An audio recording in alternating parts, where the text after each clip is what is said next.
அப்போஸ்தலர் நடபடிகள் 9வது அதிகாரம் அதனுடைய 16வது வசனத்தை வாசிக்க கேட்கலாம். அப்போஸ்தலர் 9:16.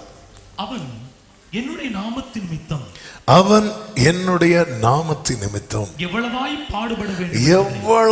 பாடுபட வேண்டும் என்பதை நான் அவனுக்கு காண்பிப்பேன் என்றார். கைகளை உயர்த்தி ஒரு ஹல்லேலூயா சொல்லுவோம். கர்த்தர் நல்லவர். எல்லாருக்கும் சோதனை உண்டு. சோதனை இல்லாத ஒரு மனிதனுமே இல்லை.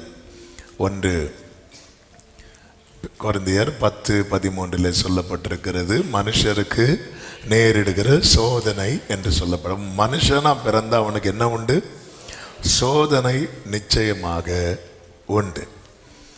ஆனால் இங்கே சொல்லப்பட்ட பாடுகள் என்பது, இந்த 9:16 சொல்லப்பட்ட பாடுகள் என்பது, அவருடையவர்கள் தேவனால் முன்னமே முன்குறிக்கப்பட்டு பிரித்தெடுக்கப்பட்டவர்களுக்கென்று தேவன் அனுமதிக்கிற பாடுகள். இந்த பாடுகளை தண்டனை என்று சொல்ல முடியாது. இந்த பாடுகளுக்கு பிற்பாடு தேவன் வைத்திருக்கிற திட்டம் மிக மிக பெரியது.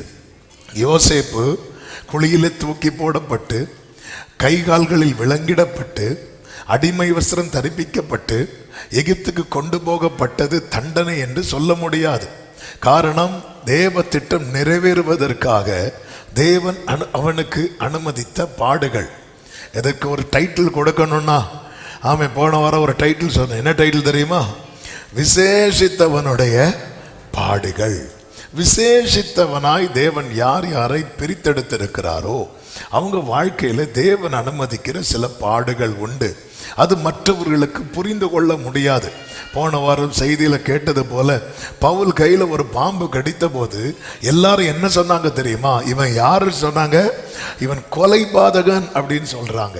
நம்முடைய வாழ்க்கையில சில பிரச்சனைகள், சில போராட்டங்களை நாம் சந்திக்கும் போது நம்மை சூழ்ந்திருக்கிறவங்க இமீடியட்டா ஒரு சர்டிபிகேட்டை டைப் பண்ணி கையில தந்துடுவாங்க, உடனே தந்துடுவாங்க.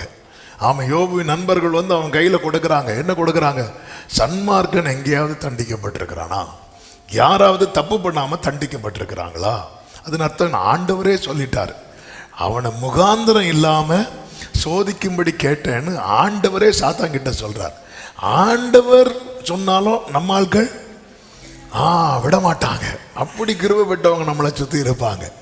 ஆமென். ஆனால் அப்படிப்பட்டவங்களுடைய விடுதலைக்காக அவர்கள் நடுவிலே கர்த்தர் யோபுவை நிறுத்தினார்.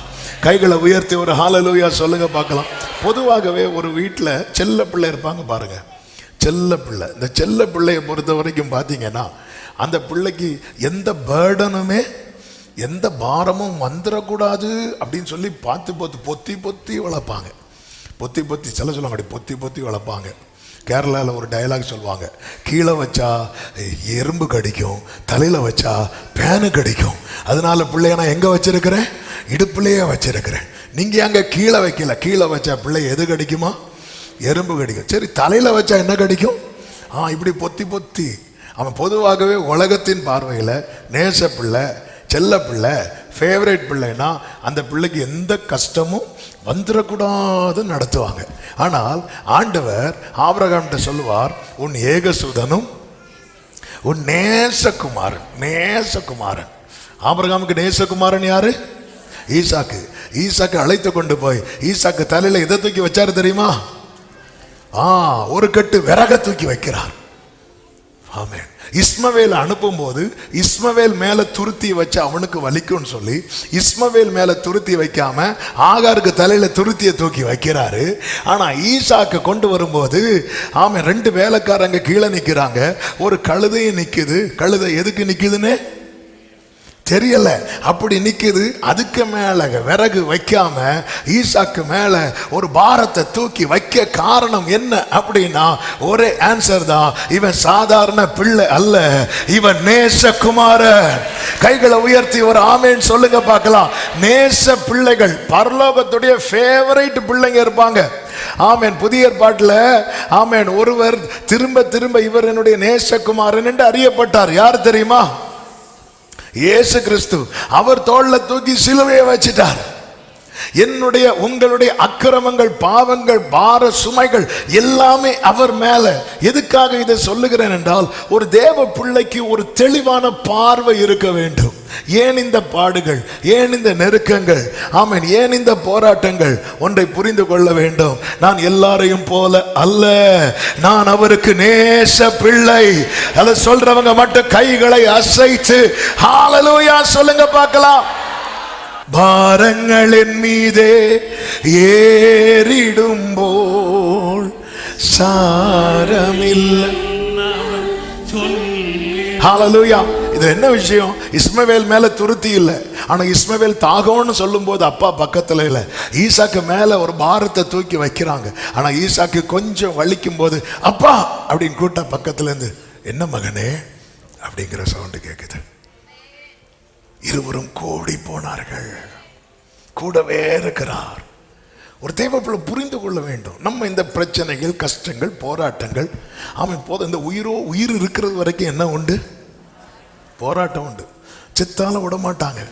யாரெல்லாம் நம்ம பாடி மேல விழுந்து பாடாப்படுத்துவாங்க, ஆமா, என்ன பண்ண போறாங்கன்னு தெரியாது. ஆமே, என்னைக்குமே இந்த பூமியில ஒரு மனுஷன் பிறந்து அவன் ஓட்ட முடிகிறது வரை போராட்டம், நெருக்கம் உண்டு. ஆனா தேவ பிள்ளைங்களுக்கு ஒரு விசேஷமான பாடு உண்டு. ஏன்னா அவன் விசேஷித்தவன். பரலோகத்தினுடைய போக்கஸ் யார் மேல இருக்குதோ அவனை தான் பிசாசு கண் வைப்பான். இந்த அப்சலோம் என்கிற ஒரு கேரக்டர் பைபிள்ல இருக்கு. அவன் ஒரு பொல்லாங்கனால் உண்டாக்கப்பட்டவன் என்று சொல்லலாம். தாவீதுக்கு மகன் தான். அவனுடைய கிரியைகள் முழுவதுமே கிங்டமுக்கு அகேன்ஸ்டான கிரியை, தாவீதின் ராஜ்யத்துக்கு விரோதமான கிரியை. அவனுடைய டார்கெட்டை யார் தெரியுமா? யார் தாவீது கிட்ட போறாங்களோ அவங்க தான் டார்கெட். காலையிலே டிப்டாப்பா கிளம்பி வழியில வந்து நின்றுவான். யாராவது நியாயத்துக்காக தாவீது கிட்ட போகும்போது ஹலோ அப்படி கை காட்டுவான். யாராவது அவனுக்கு திருப்பி வணக்கம் வச்சிட்டாங்கன்னு வைங்களேன், ஓடி போய் கட்டிப்பிடித்து முத்தமிட்டு அப்படியே இழுத்துருவான். அநேகரை கவர்ந்து கொண்டான் என்று சொல்லப்பட்டிருக்கிறது. இதுதான் இன்னைக்கும் பிசாசு செய்து கொண்டிருக்கிறான். ஏன்னா இவன் யார்கிட்ட போறான்? இவன் ராஜா கிட்ட போறான். இவன் யாரை நோக்கி போகிறான்? இவன் இயேசுவை நோக்கி போகிறான்.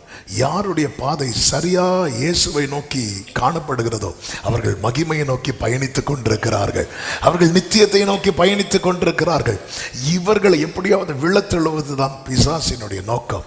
ஆனால் அது நடுவில் தேவன் அவர்களுக்கென்று சிலவற்றை நியமித்து, அதில் சில தீயின் அனுபவங்கள் இருக்கும், தண்ணீரின் அனுபவங்கள் இருக்கும். இதெல்லாம் எதற்காக?